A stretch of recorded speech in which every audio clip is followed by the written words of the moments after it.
আসসালামু আলাইকুম রহমতুল্লাহ। এটা হলো ঢাকা মাওয়া হাইওয়ে রোড। এটা হলো ঢাকা মাওয়া হাইওয়ে রোড, পোস্তখোলা বাবুবাজার গুলিস্তান থেকে এই জায়গায় আসতে মাত্র 5-7 মিনিট লাগে। এটা হলো রাজেন্দ্রপুর জেলখানার পাশে যেই রাস্তাটা আছে, জেলখানার পিছে যাওয়ার যে রাস্তাটা আছে সেই রাস্তার মুখটা। আবদুল্লাপুরের আগের স্ট্যান্ড, রাজেন্দ্রপুরের পরের স্ট্যান্ডটা এইটা হলো সেইটা। এটার পিছনেই অনেকে শরীয়তপুরের মাদারীপুরের যারা ছিলেন তারা জমি চাইছিলেন। এই মাওয়া হাইওয়ে রোডের থেকে ভিতরে যাইতে 5 মিনিট লাগে। পুরা ভিডিও শুরুর থেকে লাস্ট পর্যন্ত দেখলে আপনারা সমস্ত কিছু বুঝতে পারবেন। এটা রাস্তা নিয়ে, এটা হলো ঢাকা মাওয়া হাইওয়ে রোড। অনেকেই বলছিলেন ঢাকা মাওয়া হাইওয়ে রোডের পাশে এখনই রেডি জমি, বাড়ি করার জমি, সেরকম 5-6টা জমি একটা ভিডিওতেই আপনারা পাবেন। এই যে আমি যেই জায়গায় আছি এই জায়গায় রাজেন্দ্রপুর, এদিকে লেগে জগন্নাথ ভার্সিটি হইতেছে, আবার এটার পিছনে জগন্নাথ ভার্সিটি এই জায়গার থেকে সরিয়ে এই জায়গায় নিতেছে। এটা এই যে জগন্নাথ বিশ্ববিদ্যালয় এই জায়গায় নিয়ে আসতেছে, সেইটা রেডি করতেছে। এইটার পিছনেই যত জমি পিছনে পাশে, আবার ওই সাইডে জেলখানা। এই রাস্তাটা মাওয়া রোডের থেকে আইসে 8-10টা ফলট পরে মাওয়া রোডটা, এটা রাজেন্দ্রপুর।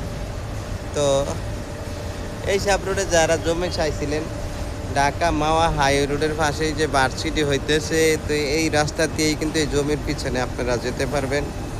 তো এই রাস্তা এই জন্য পুরো এলাকা মহল্লা সব দেখাইতেছে। রাস্তাঘাট দেখে যদি জমি কিনেন তাহলে সুবিধা। এলো সামনে দিয়ে 10 ফিটের রাস্তা। 10 ফিটের রাস্তা নিয়ে এই যে এই জমি 10% জমি, এই যে লাগে 7তলা বিল্ডিং হইতেছে। এদিকে অসংখ্য বাড়িঘর আছে। ওই যে সামনে আবার মেন রোড, মেন রোডের তো 2 ফলট পরে ওটা জেলখানার থেকে রাস্তাটা নামছে।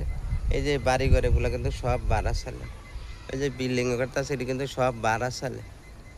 আর ওই যে হাইওয়ে রোড মাওয়া 4 ফলট ফলে, ওই যে মাওয়া রোডটা দেখাইতেছে আপনাদেরকে। মাওয়া রোডটা দেখায়, মাওয়া রোডটা দেখাইলে বুঝবেন। ওই যে মাওয়া রোডের গাড়িগুলা যাইতেছে।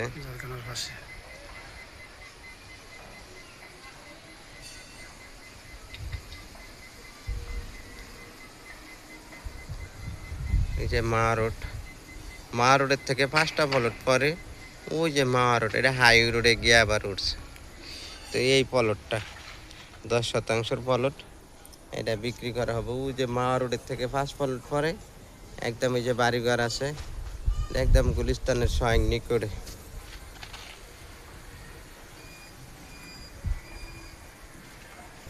বিদ্যুতের মিটার আছে, এই যে অনেক বিদ্যুতের মিটার, এই যে মিটার বিদ্যুতের সব আছে। এই যে মিটার, এই যে বাড়িঘর, যে মেন রোড। তাহলে বোঝা গেল যে দেখে রানী যে মেন রোড, এই মার্কেট দোকানপাট সব সহকারে।